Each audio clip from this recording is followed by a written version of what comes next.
Hello, it's Kathy McAllister here. How are you today? Hi, Polly, Rochelle, come on in. And today we're going to be working on the Witch Please Arched Art.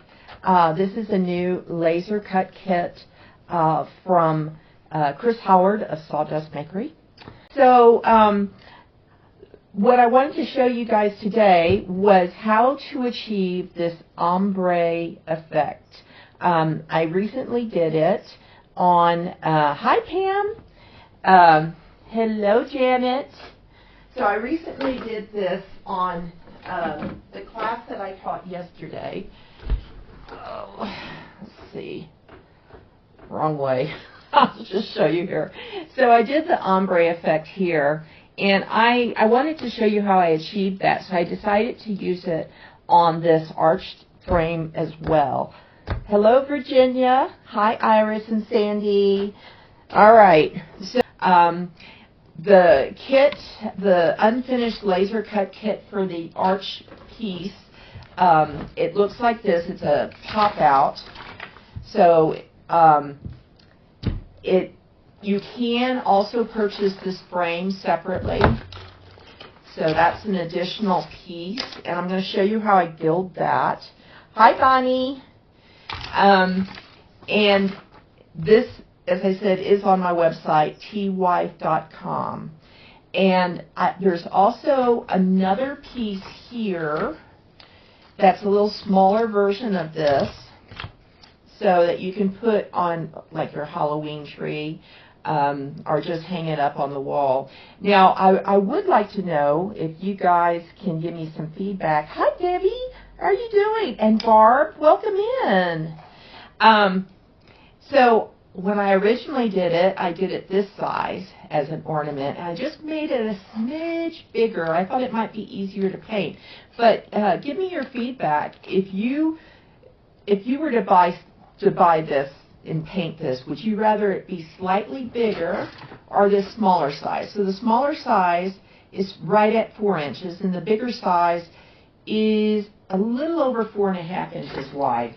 Anyway, just curious what your feedback would be on that. I'm going to move my little face away here. Okay, so we can get down to doing this piece while I still have time. I have an hour, and I want to try to cover as much as possible, and I know a lot of you are going to be interested in how I did the gilding. So, okay, so we're going to start with how do we do the ombre effect. Well, one of the things that we use are these Dynasty stencil brushes, that the bristles in these are just absolutely perfect for doing this kind of burnishing. So we're going to use that. And okay, so how do we do this ombre effect? You want to have a number of different yellow to orange colors, and one of the colors that I like a lot that you will need in this is the torrid orange, the neon, and warm sunset.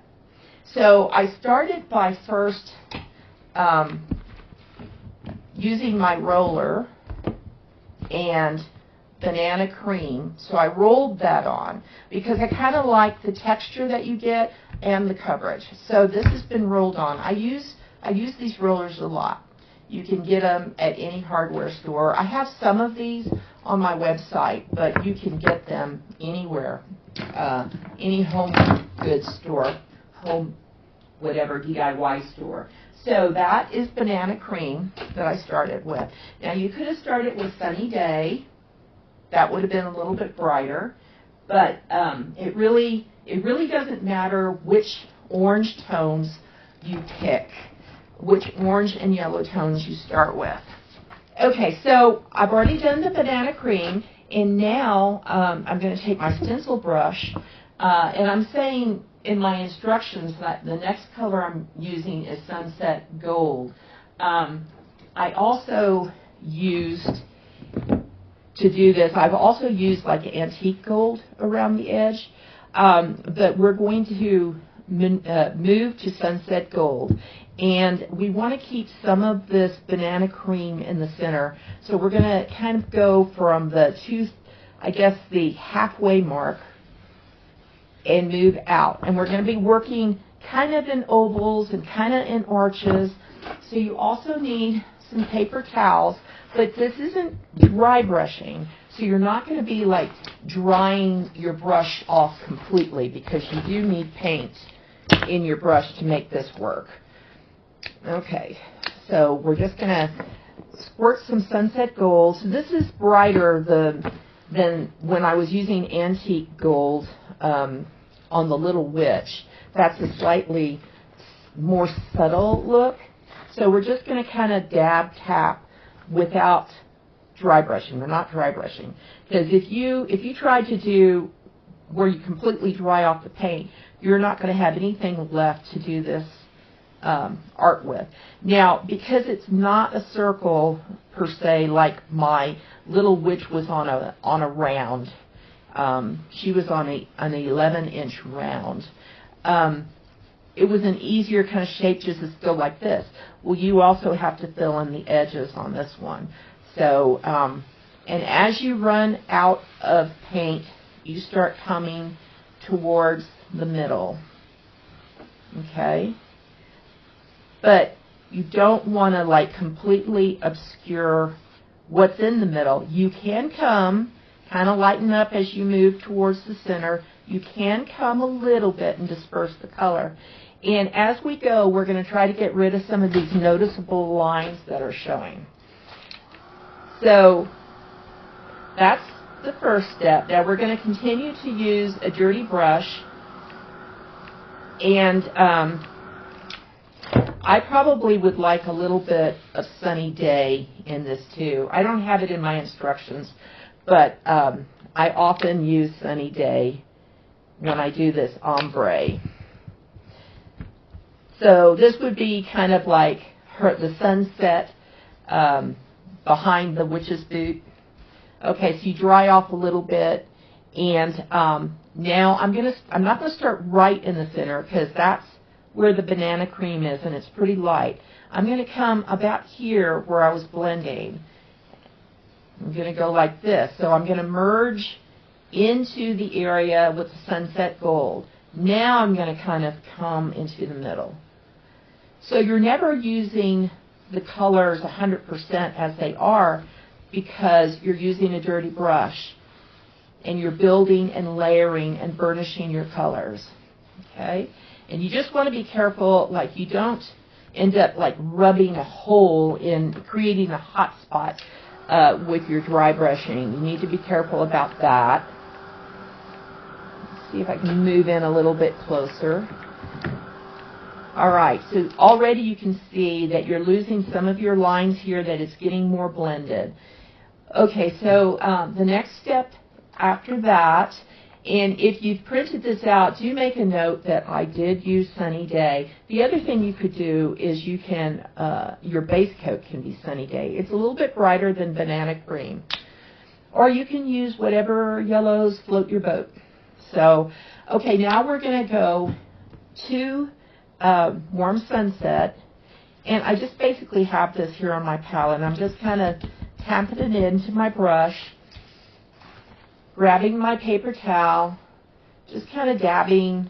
I'm not brushing it off. I'm just kind of helping to blend the color. So this is going to be the darkest color. So we're going to start way on the outside. And we do need to push it to the edges. Okay. And then we're going to, as it starts to dry, we're going to start bringing it towards the center. And you don't want to see any corners. You want it all to be smooth.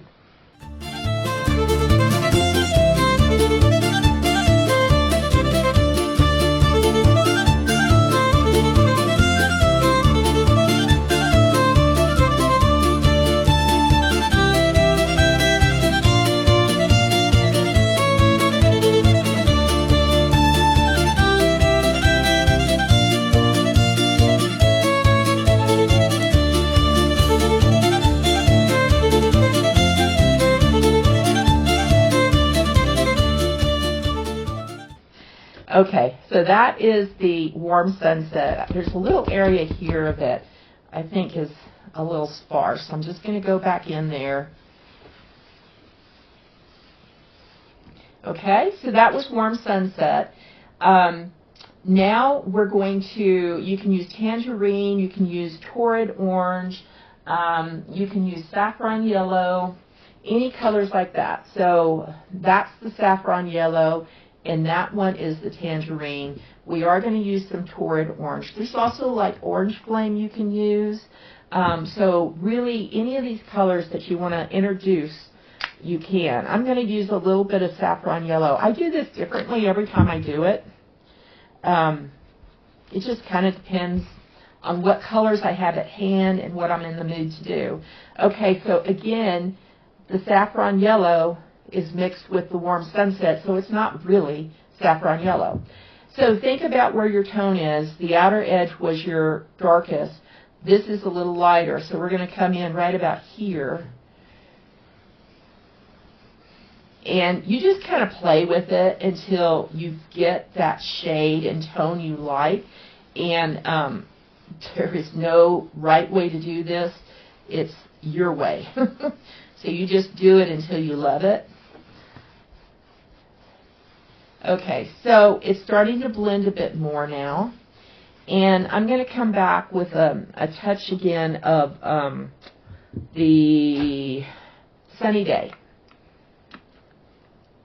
Because I want to blend, it's getting kind of heavy on the orange. I want to blend in a little of the yellow tone again. So I'm working that Sunny Day into my stencil brush. Coming over here and I'm kind of just tapping it off. And I'm starting at this area where I've got this line here. Okay? So I'm bringing that out. And I'm just burnishing in the color.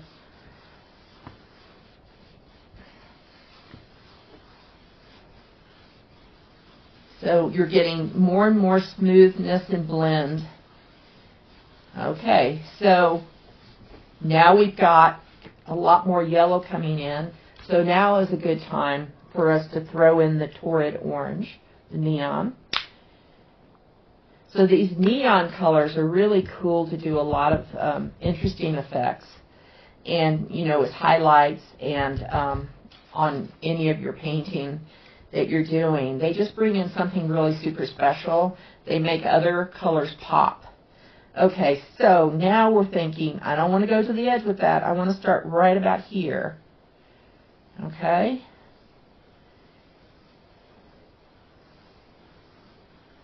So we're going to just kind of bring that around. Okay. It's starting to drag a little bit, so I'm going to dry it.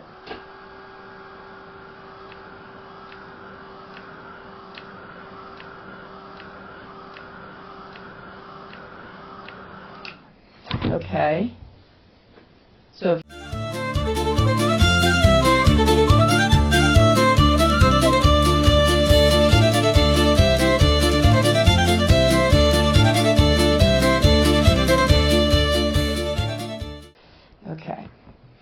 Okay, so now you can tell I've got some cool things going on, but I think I might like to bring my warm sunset back in and see what happens with that. So you can keep doing this and doing it and doing it and doing it until you achieve that kind of tone that you'd like. So I appreciate all of you guys coming in to watch us today. We truly, truly appreciate your support. And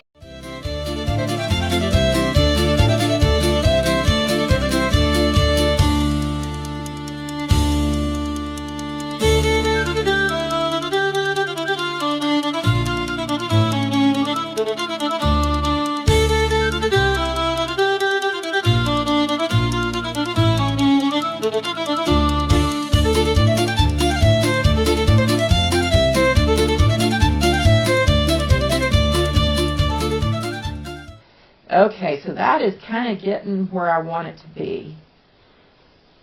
But I think I would like a little bit more torrid orange. So I'm going to do a little bit more torrid orange on my stencil brush. So you see that I've not cleaned my brush at all. I've continued to use my dirty brush, and I'm just moving forward, getting some of the wettest part of the paint off. And I'm going to start right about there. And I'm going to blend it into the sunset, the warm sunset. I'm going to come in a little bit to the yellow, back out to the sunset, back into the yellowish bits without completely losing the yellow. All right, so now I've got a line here. So the last thing I want to do is get a little bit more sunny day, mix it up a little bit. So it's going to come right on the edge.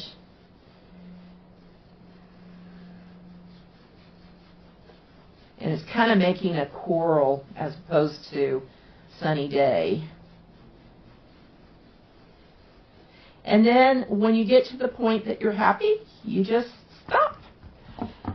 Okay, so let's see how that compares to the one that I already did. So this one is even, well, I guess it's similar. It's similar. So if you want to sharpen your edges, I mean, you can always like come back with warm sunset and shade on the very edges too. But I think that works. So there you go. That's how you do that ombre effect. And if you can't get to, well, you can go ahead and wash this after you're done. Sometimes if you can't get to a water basin, I put a baby wipe around it until I can wash it. But I'm through with that for now, so I'm going to put it in my water basin. Okay, so let's move on to some of the other things that we've got going on. Now, I want to go ahead, because I'm going to be using gilding flakes on the frame. Okay, oops, that way. So these are gilding flakes I'm going to use.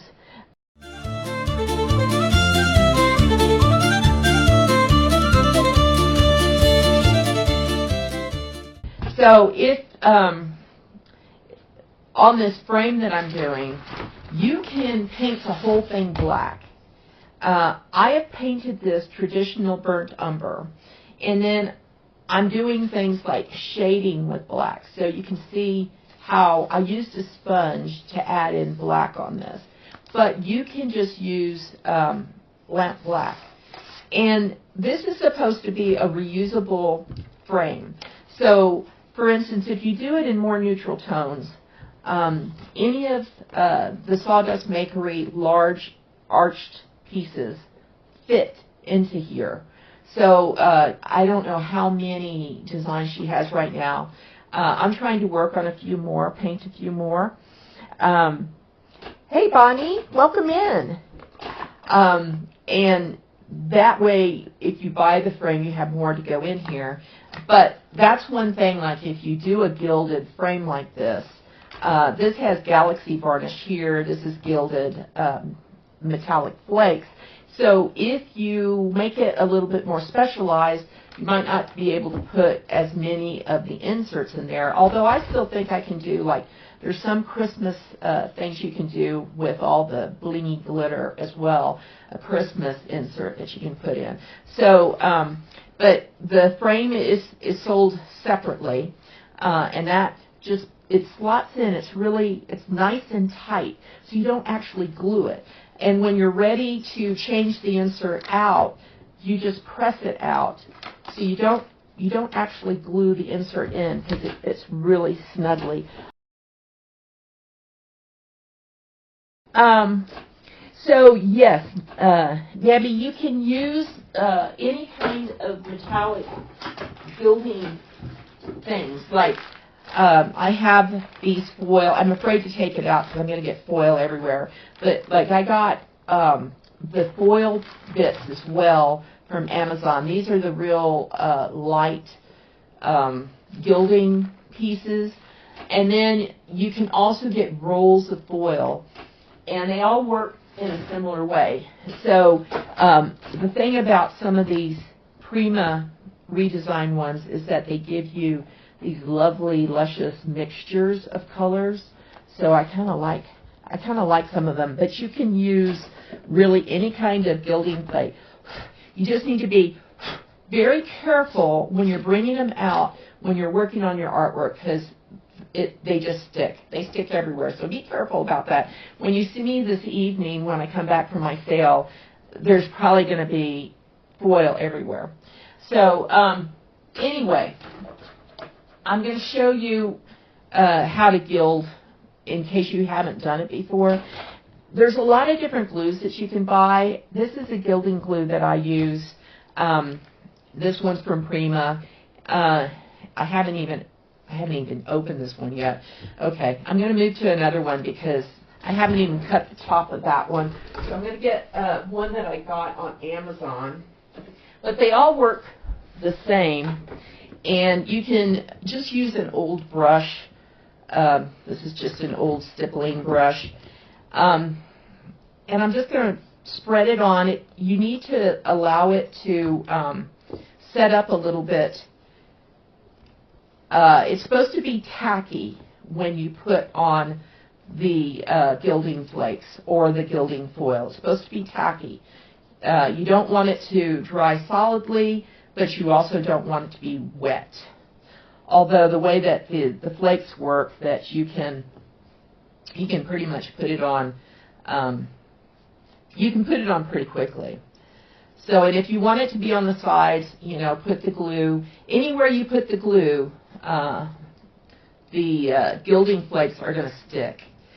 And if you don't want it to be solid, then you can kind of stutter around with the glue and not do it overly solidly. So it's up to you on how you want to control the application of the glue. So now it's really sticky and messy, so just find somewhere to put it where you won't get it in your artwork. So, all right, and then, of course, wash your brush out pretty quickly because that stuff is glue and is a mess. Okay, so we're going to move on. Now, a lot of this stuff is kind of standard on how do you paint this. A lot of these pieces I do use a sponge for. Oh, here it is. I lost where I put my stuff. And I tend to do these pop-outs. I know some people like to use like painter's tape and cardboard and roll it over and put their little pieces down. But with me, you're going to get a pop-out. Now, if you have anything that is small, there's nothing small here, but if you have anything that's small, you need to coax it out first before you paint it, because acrylic kind of acts as a glue. So just be very careful that if you have some tiny bits that you kind of pop them out first and then start sponging or painting them. Another reason I like to use sponges, and these are the ones that I use most of the time, and people who've taken classes with me know this. I use these craft yellow sponges. Why? Because they create texture. If you want a more smooth look, the cosmetic sponges give a smoother look. But it's really kind of personal preference. So I'm going to first start with traditional burnt umber, and I'm going to sponge my bat and my words.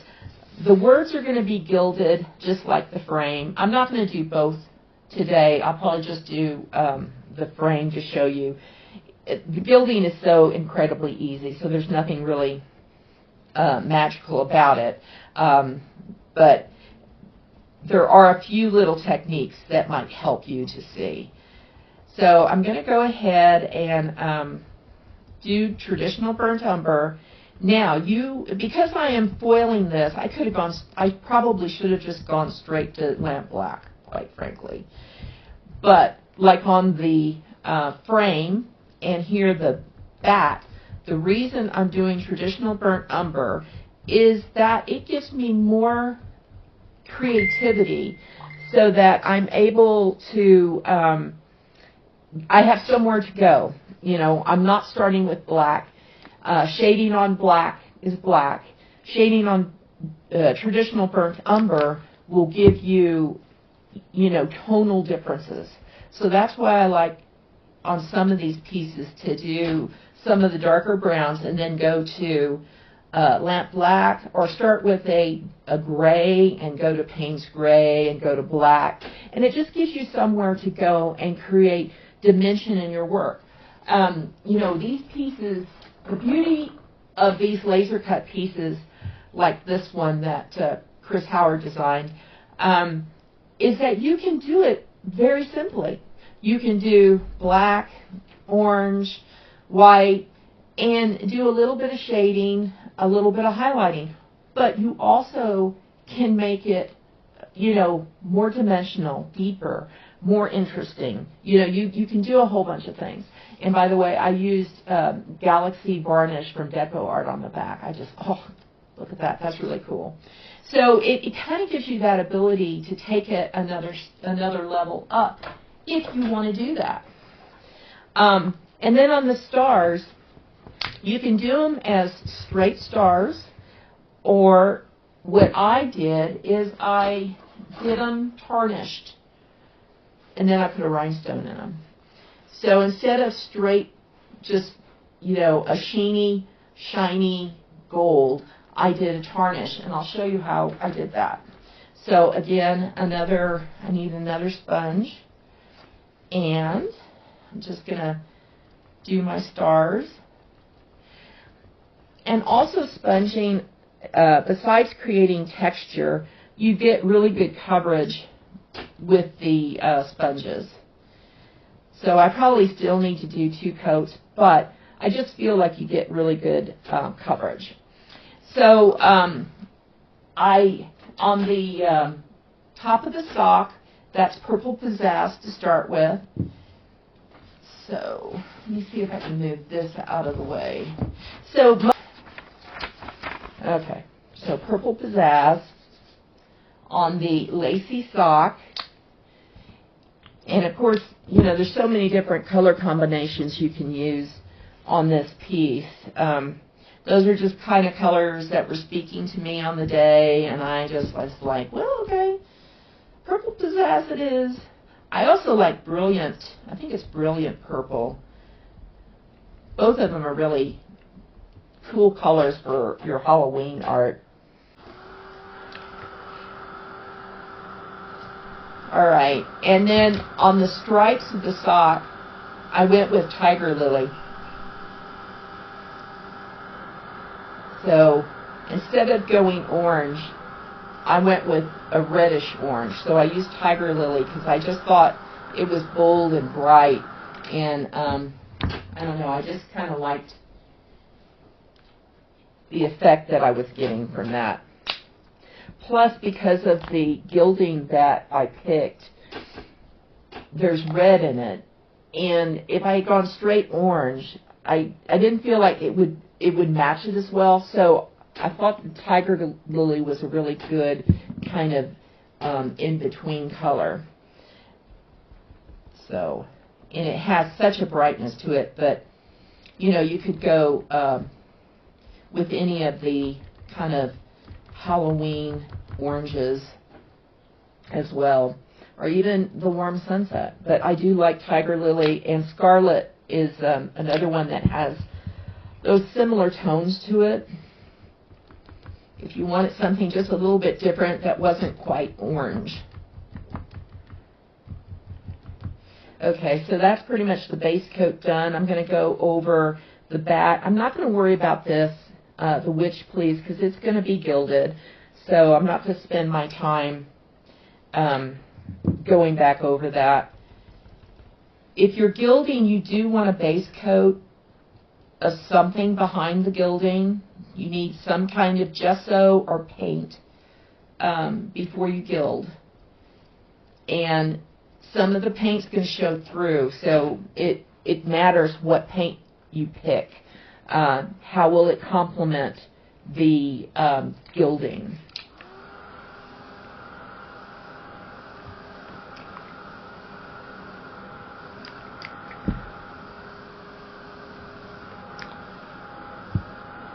Okay, so I need another coat on my back.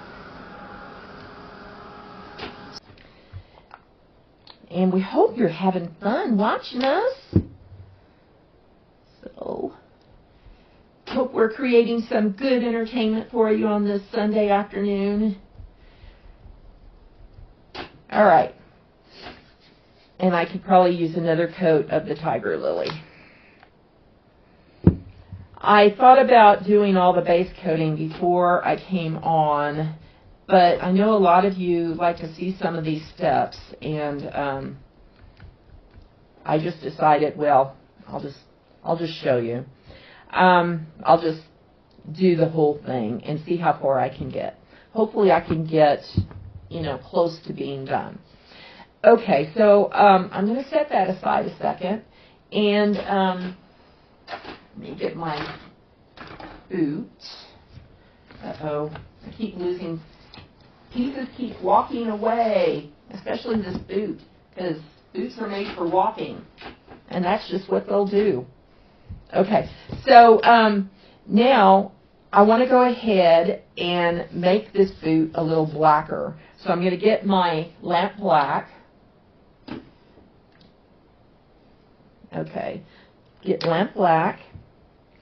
And there's a couple of ways that you can do this. You can do some shading. You can do some dry brushing.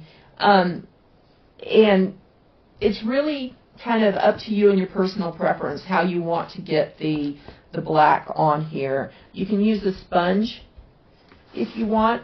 I'm using a really soft Dynasty 200 dry brush. And I'm just going to start going in the areas where I feel like I want it to be darker. So I'm kind of quasi dry brushing, quasi shading as I go. And I'm just going to bring in some depth to this piece and just build the color. And if you don't want to do it this way, you could just start with lamp black and then, use various gray tones to bring in some highlighting. So you certainly can start with black. And in fact, I may have used black on this to start with instead of coming in with traditional burnt umber. But it does kind of create some unique looks by layering black onto traditional burnt umber. Oh, well, thank you so much, Cheryl. That's really sweet. I'm glad you're enjoying seeing what I do. Okay. And you can see on this, I went and put in a bit of gold at the bottom. And that was just kind of experimenting. You could do that, or like you could make the heel especially dark by coming in heavy with the black right there, and maybe heavy with the dark here. And definitely you want it heavy underneath the sock where you would get a shadow. Okay, so that's just kind of adding in a little bit of black dimension. Okay, so I'm going to come in with a little bit of zinc, and I'm going to do some highlights. Now, if you can also get like grays that have a little bit of brown in them. There's like portobello. I'm trying to remember what other lighter grays there are. Cobblestone. If you want to bring in a gray that has a little bit more brown tones. And I'm just going to start coming across the edges. And with my dry brushing, one thing I tell everybody is use your edges. When you drag color across the edge, it creates a really interesting highlight. And try not to get paint on your fingers and transfer it. I do that all the time. Okay, so use the edges to your benefit.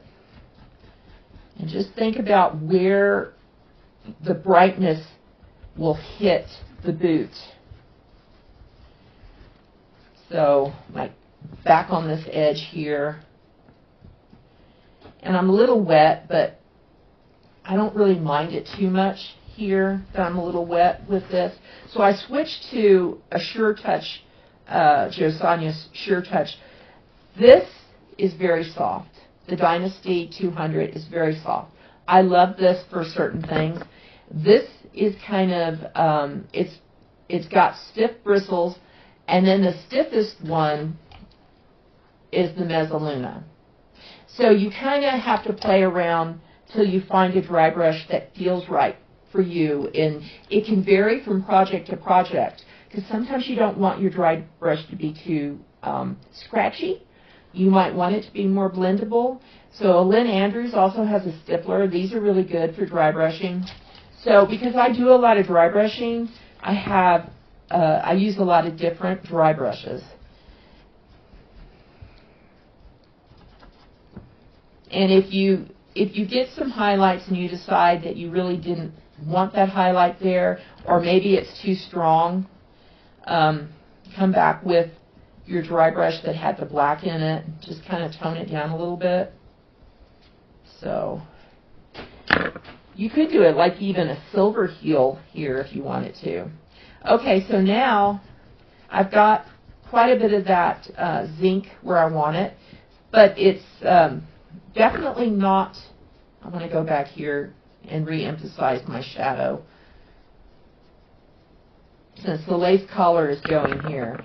So it's you know, building the color now, but it's not light enough. So then you want to get warm white, or you can use Snow White, but I'm going to get warm white, and I'm going to use my dirty brush, and I'm going to get my paper towel. I'm going to really dry it down. I don't want it to be very damp. And now I don't have zinc, and I don't have warm white here. I have some combination of. So I'm going back over some of these areas, and before you go too heavy and too hard, use a light touch, and as you go, of course, it starts to dry. And you see how using the edges, you get, it works to your benefit. Skirting it along the edge, you get a really interesting look.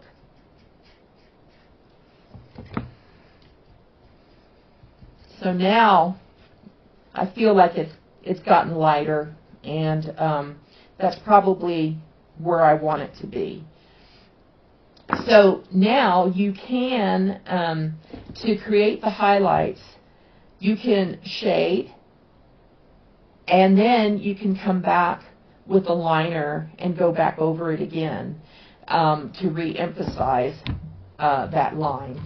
So I will show you. Oops, see, not being careful here. I just got, there was paint on my fingers. I'll have to fix that.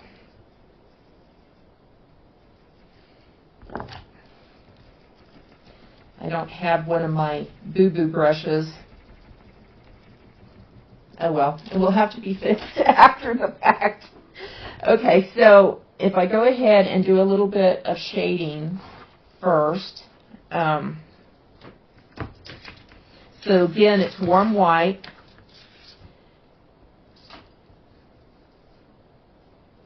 Condition it. Bring it over. And think about where your highest points are going to be. So the light is definitely going to hit on the top of the boot, on the toe.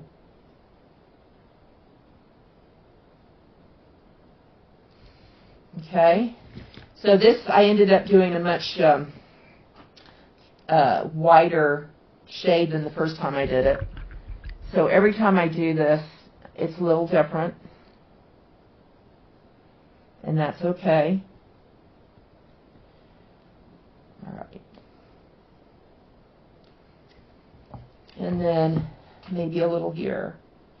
So my shades are definitely a little stronger this boot than this boot.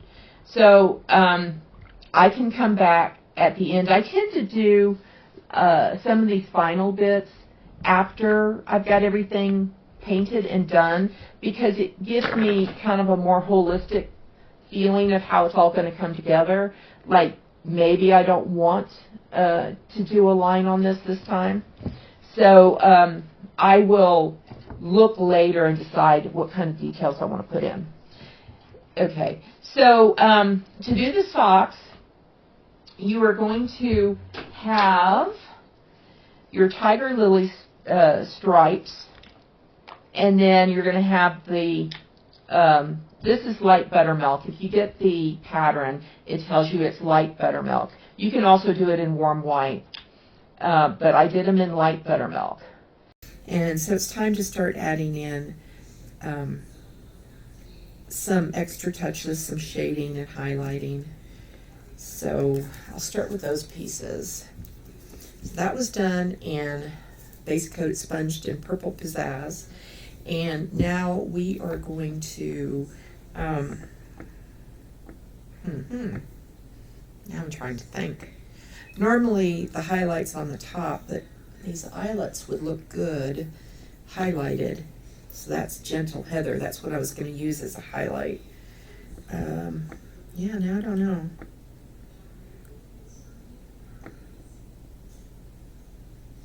Well, I think I will do it in reverse, because in some ways this bit is going to be catching light. I'm gonna do my highlight on the eyelets. Okay.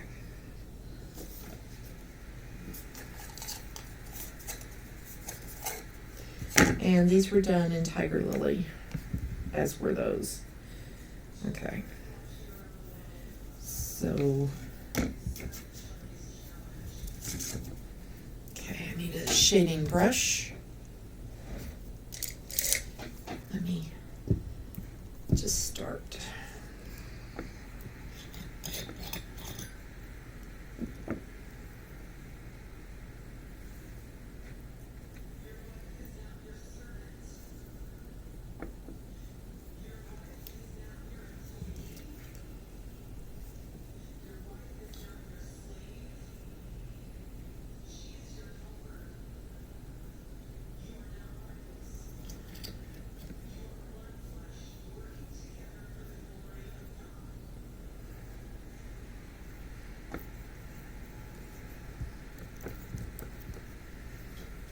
Yeah, I just think that if you go with a lighter color, it always helps to show the eyelets off.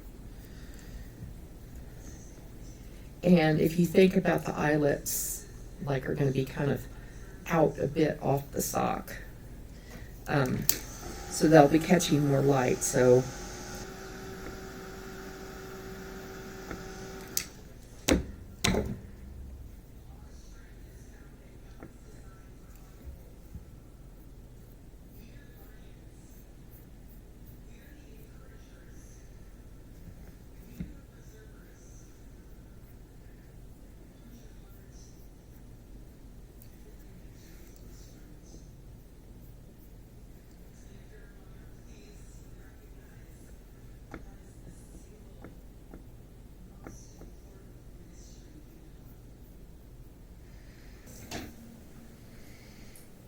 okay, so now I'm going to take the purple iris, and I am going to add a little bit of shading across the top.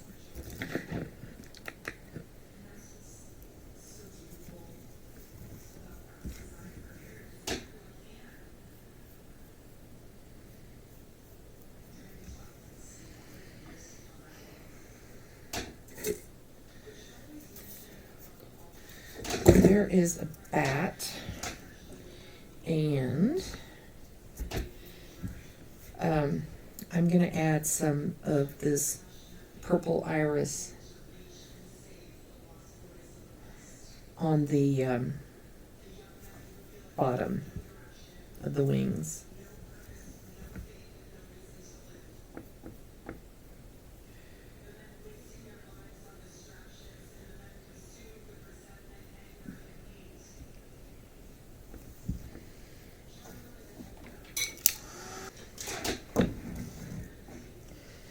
not a lot of that showing up.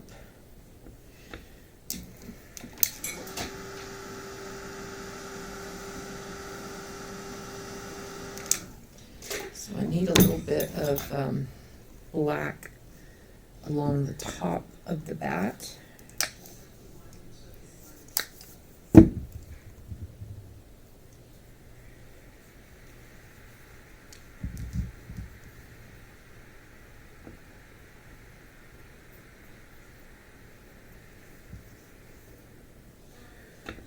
More.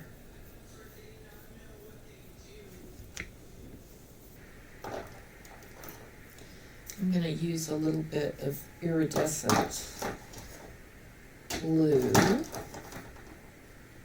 as soon as I find it. Okay. Enchanted blue. Just going to use a little bit of that.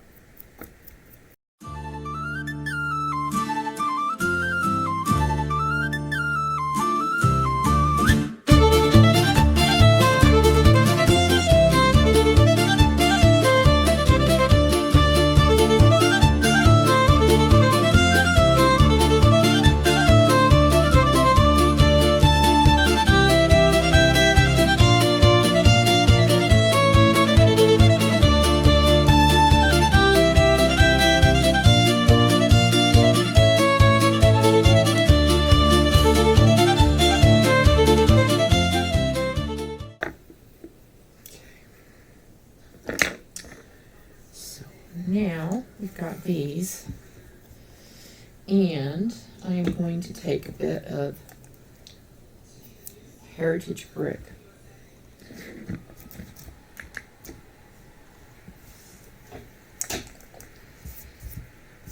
I'm going to shade the bottom. So I'm trying to take the tiger lily and make it a little bit more, have just a hint of that more redness. So the heritage brick is a reddish brown.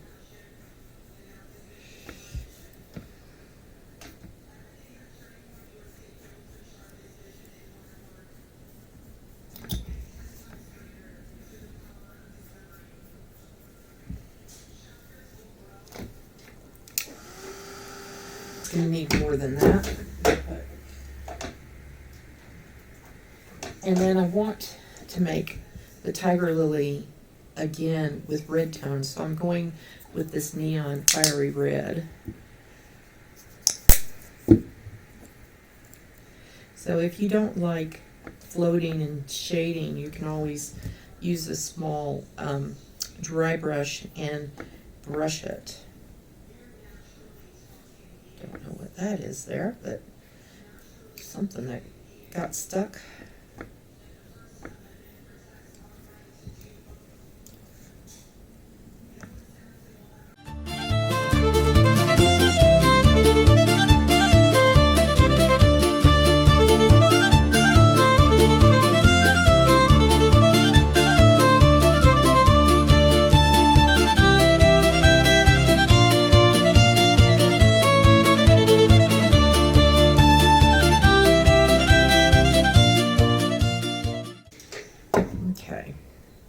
I'm not going to add more of the shading because I don't want to completely lose the tiger lily. So this goes at the top. And that one goes there. That one goes there. And that one goes here. There we go. So we want to go ahead and brighten up the stripes. So we have warm white already out, and you could go ahead and use your dirty brush here, but you'd want to get all of that gray out. So since I don't want to battle that right now, I'm just getting a clean dry brush. And again, it's got warm white in it, and I just want to brighten up the socks. So so these go alternate. The top and then there's another one here, and another tiger lily stripe here. So you're working on white here, and there. So you want to brighten this up by doing some dry brushing and building the color.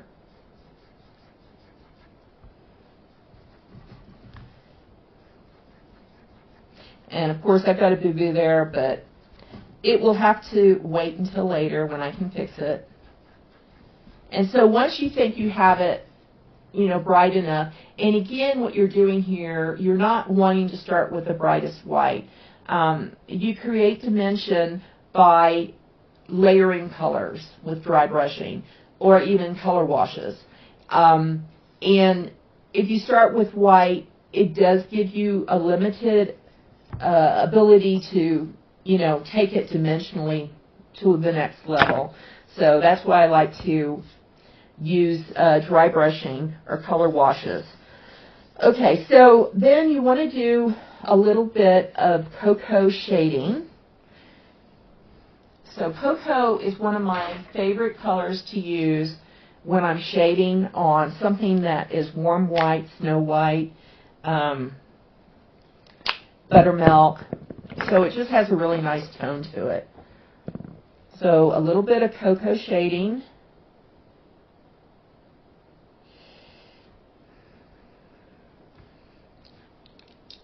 And I'm just going to do it on both sides of, well, really the main place you want to do it is underneath the stripe that's going to come down. So, and of course you can go over that line because it's going to be covered by one of these tiger lily stripes. So I'm just going to add in a little bit of cocoa. So,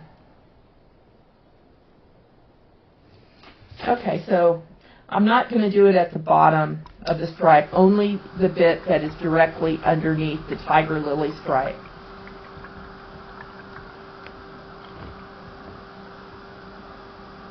So then what I'm going to do is I'm going to take a little bit more warm white, and I'm going to take my dry brush that had the white in it, and I'm going to come back in, and I'm going to go back over, not quite so hard this time, and I'm going to blend that shade back.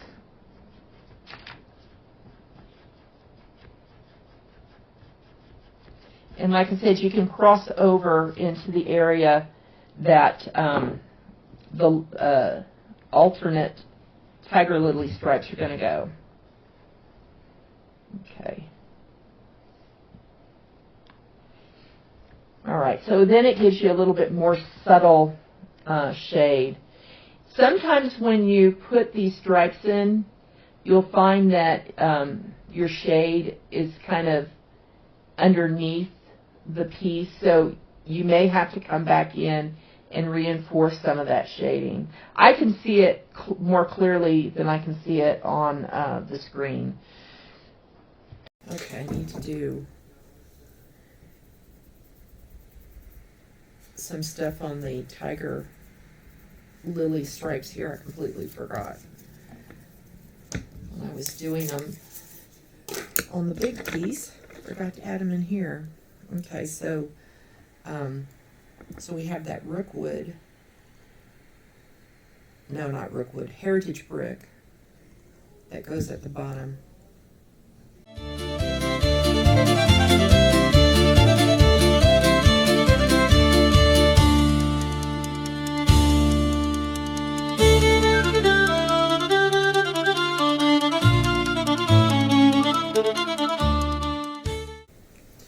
Okay, and then I want to add in a little bit of that neon fiery red.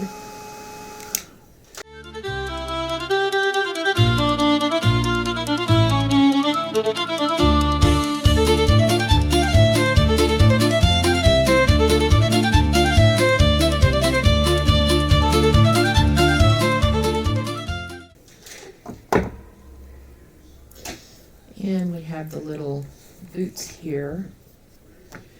that needs some cocoa shading.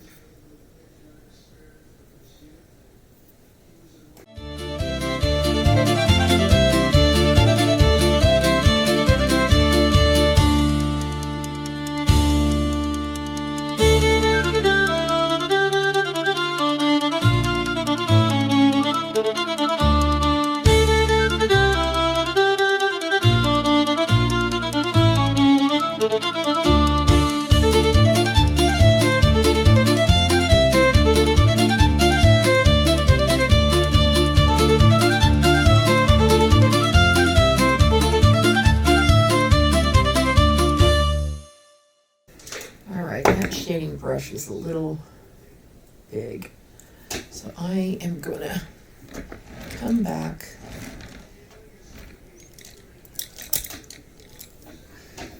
with this brush here, Sure Touch Mid Liner, and I'm going to use a little bit of the warm white, and I'm going to water it down, pick up a little bit and water it down to a wash.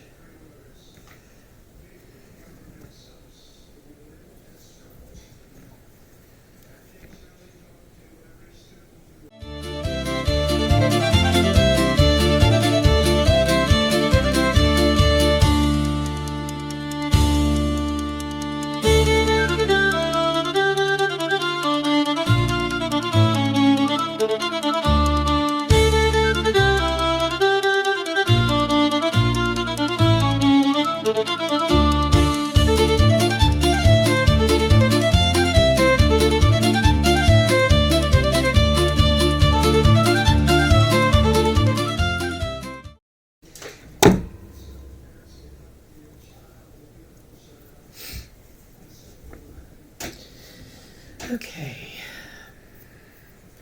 I'm going to use a little bit of graphite, zinc, not graphite, zinc.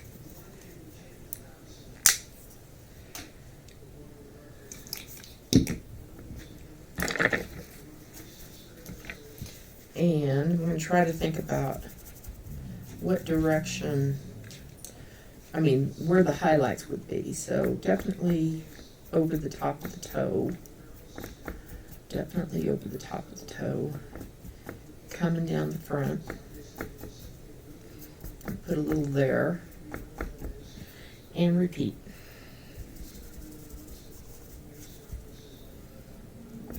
Over the top of the toe. Kind of where the buttons go. Okay, back behind there. Okay. And you certainly can kind of drag that in a little bit too.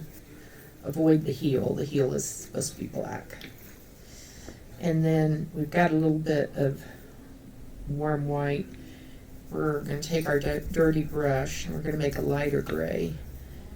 And go over some of these areas that need the lighter color.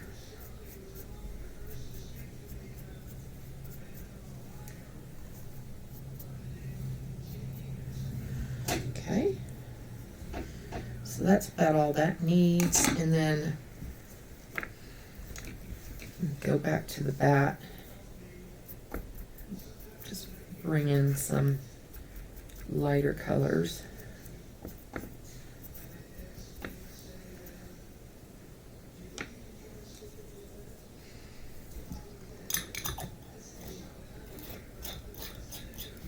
So, what else is there? So this would look cool if you put like laces in it, but it also would look good if you put beads on it, as would this. So I don't know yet how I'll finish it off, because that might be interesting with laces, and then you could do rhinestones there. And I've got little rhinestones I can put there. Okay.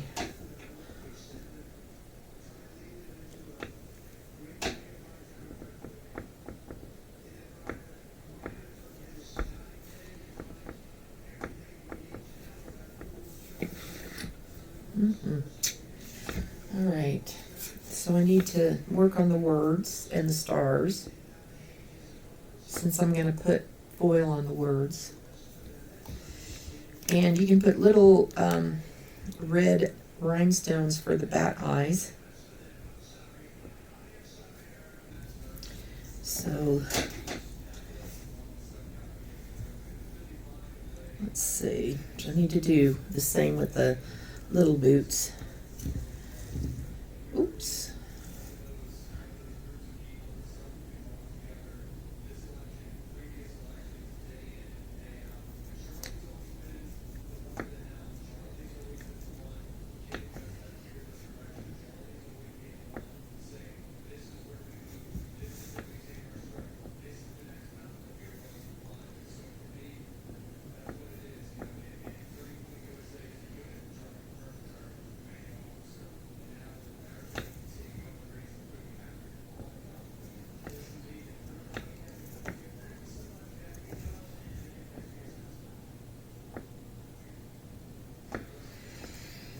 Okay, there we go. Use a little bit more on the back of the heel.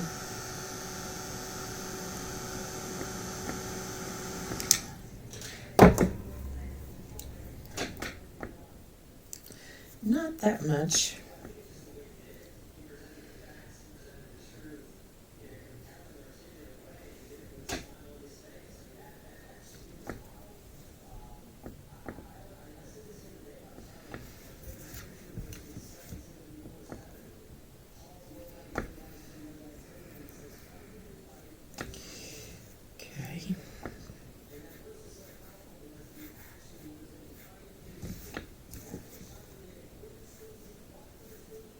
Just really light there. Okay.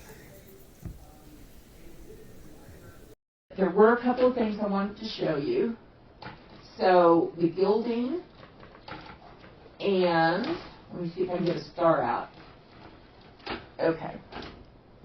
So there is your gold star.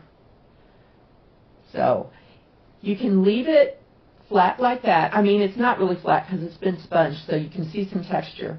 But if you wanted to do something a little different with it, take a bit of warm sunset, and this will create like little tarnished stars, and it also will help to tie the orange from your piece into your stars. So I'm just taking a brush. It doesn't matter if it's dirty. And I'm just going to go here and there with the orange. Okay. Dry it.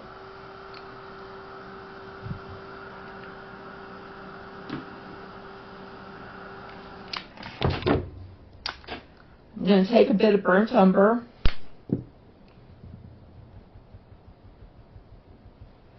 And I'm going to dab it in there.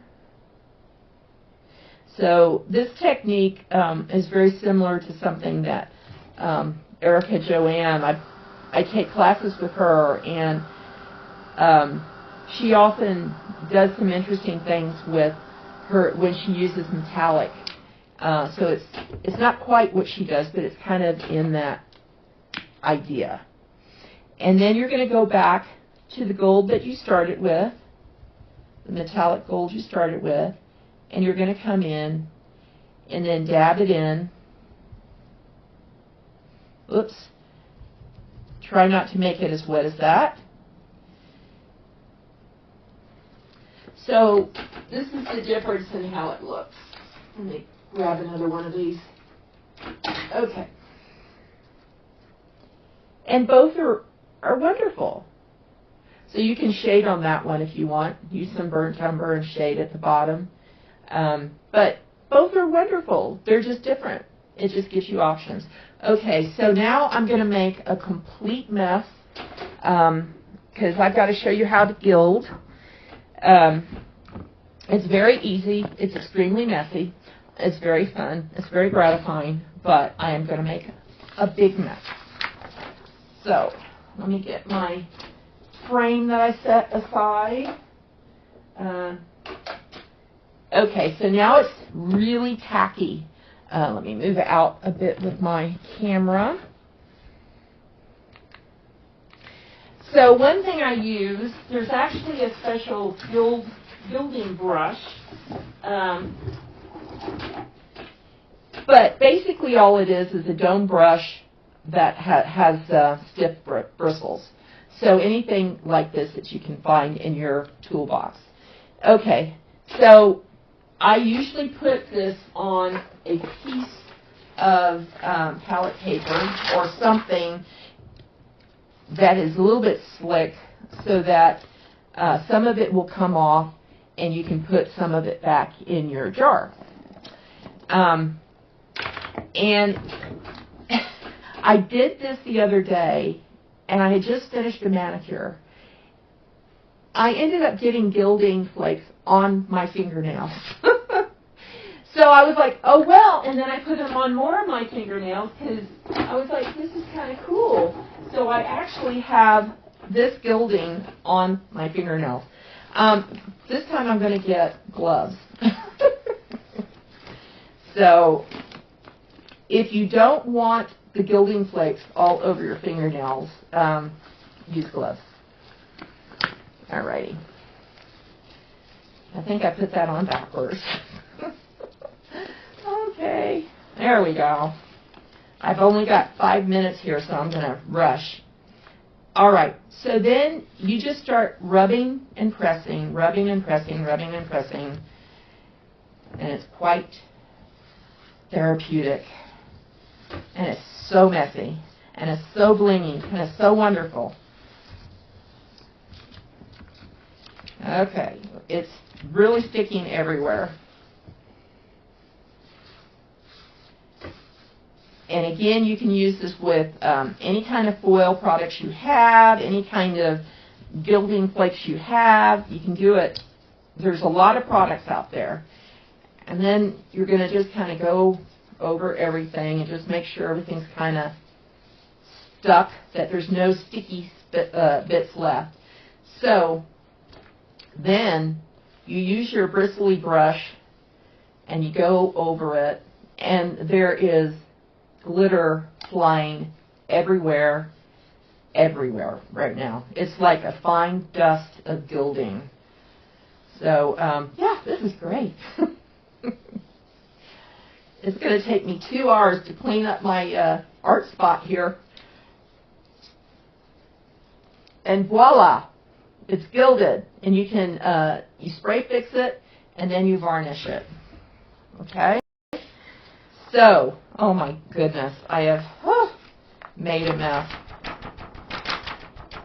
So it's kind of impossible to get that off, so I unfortunately just have to throw that away. But that's pretty much how you gild. And definitely these little brushes help a lot. So they take off the excess, they move it around, they get off the little bits that are hanging on. This is Kathy McAllister. Thank you so much for watching this video with me. I hope you enjoyed learning how to do gilding and some tips on dry brushing. I've combined 2 videos to create this tutorial, so it might be a little bit disjointed. I hope you didn't mind too much, but I wanted to make sure I brought you all the information that I could to show you how to make this Witch Please arched artwork. So thank you so much again for watching. My website is twife.com, and if you have any questions, just drop them in the comments. I so appreciate all you guys. Love you. Catch you next time. Bye-bye.